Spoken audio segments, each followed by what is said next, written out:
حبايب قلبي، يلا بينا بقى نطلع للبط. انا خدت كده ليمونه كبيره وجرد الميه ويلا نطلع له. نسيت العلف، نزلت جبته تاني. يلا خير، افتح لهم كده بقى.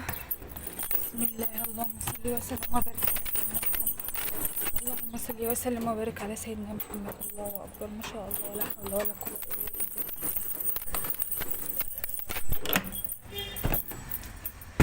بسم الله ما شاء الله، تبارك الرحمن، ولا حول ولا قوه الا بالله العلي العظيم. بسم الله ما شاء الله، اللهم صل وسلم وبارك على سيدنا محمد. ازيكم حبايبي؟ مشفتهمش بقالهم يومين، بقالي يومين. عاملين ايه؟ زي ما انتوا شايفين كده، بسم الله الله اكبر. نقلناهم على السطح ما شاء الله، عمر 20 يوم. اللهم بارك، اللهم صل وسلم وبارك على سيدنا محمد. حاجة تفرح القلب. بس ايه، واضح ان هم عندهم برد. ليه بقى نعرف ان هم عندهم برد؟ عشان شايفين دي لما اغذى البراز بتاعه فيه حبة سايلين وفيها حتة بيضة، فاحنا نراعي بايه؟ هل احنا هنجري جري على الدكتور البيطري نقول له الحقنا البط بيموت؟ صدقوني انا اتهريت من الدكاترة البيطريين. هيلحقونا البط عنده برد، هيديكي علاج هيتعبه اكتر. قسما بالله العظيم انا جربت كل حاجة. انا بقالي يعني من يوم ما اتجوزت بقالي اكتر 6 سنين بربي. جربت كل حاجة ما شاء الله، الله اكبر. مفيش حاجة بتنفع غير التوم والليمون والحاجات الوصفات الطبيعية والعسل الاسمر.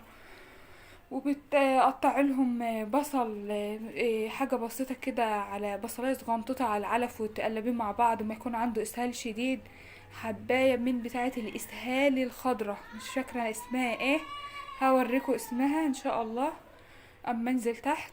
هي بتقطع الاسهال ما شاء الله. كان عندهم اسهال موت اول امبارح ما شاء الله، اديتهم والحمام بتاعهم مسك خالص. بس في حاجة بسيطة جدا ديت هتتعالج بالليمون ان شاء الله، انما الاسهال الشديد وقف.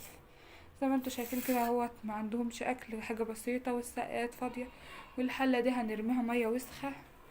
فاحنا كده نتكل على الله ونسمي بسم الله ما شاء الله، ولا حول ولا قوة الا بالله. ناخد المية الوحشة دي نروح نرميها.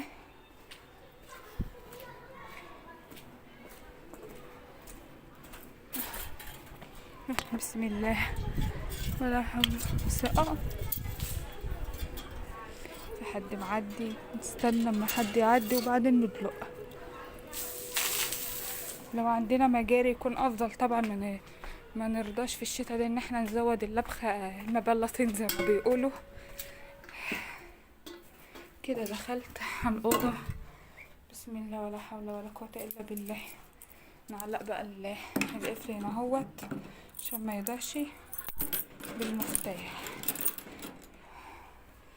وندخل بقى كده بسم الله، نجيب العلف. بسم الله ما شاء الله. العلف ده مش هيقضيهم. ليه؟ لان احنا بنسيبهم يومين ما بنجيش لهم، هنضطر ننزل اجيب علف بقى. دلوقتي احط لهم ميه، في ميه وليمون الاول. معايا كده نص ليمونه، نعصرها عليهم ونشيلها على اساس ان البط لسه صغير، لو كلها ممكن تقف زور. نعصر كويس ونشيلها كده. انا ملقت لهم السقايه الكبيره والسقايه دي بسم الله. نزود لهم العلب بقى على اساس ايه، يكون عندهم حاجة بكترة ما يجوعوش ولا يعطشوا، عشان هيتسألوا مننا دروح. لازم بدل احنا مش متواجدين في المكان اللي معاهم نأمنهم ازاي؟ مثلا لو في شباك زي ده في السقعة اللي احنا فيها دي، نقفله زي ما انتوا شايفين كده اهو. عشان الكساح بعد الشر والكلام ده. الناس اللي بتشتكي اللي البط بيتكسح عندها اكيد من الحتة اللي مبلولة طين. واكيد معلش مش قادرة اتكلم لان كنت تحت، طلعت جري بجيب علف واكيد تحتهم ما بيبقاش في فرشة، لكن احنا حاطين هنا عندنا كانت حصيرة قديمة فرشناها تحتهم اهيت، وتحتهم ناشف اهو، ما فيش الا مكان السقاد مكان ما بيوقعوا وما بيقعدوش فيها. وكده امنتهم الاكل والشرب يقضوهم يومين على ما نيجي، وان شاء الله اشوفكم في فيديو جديد. واهم حاجة ما تنسونيش في اللايك والاشتراك وتفعيل الجرس عشان يوصلكم كل جديد. والسلام عليكم ورحمة الله وبركاته، اشوفكم في فيديو جديد بإذن الله.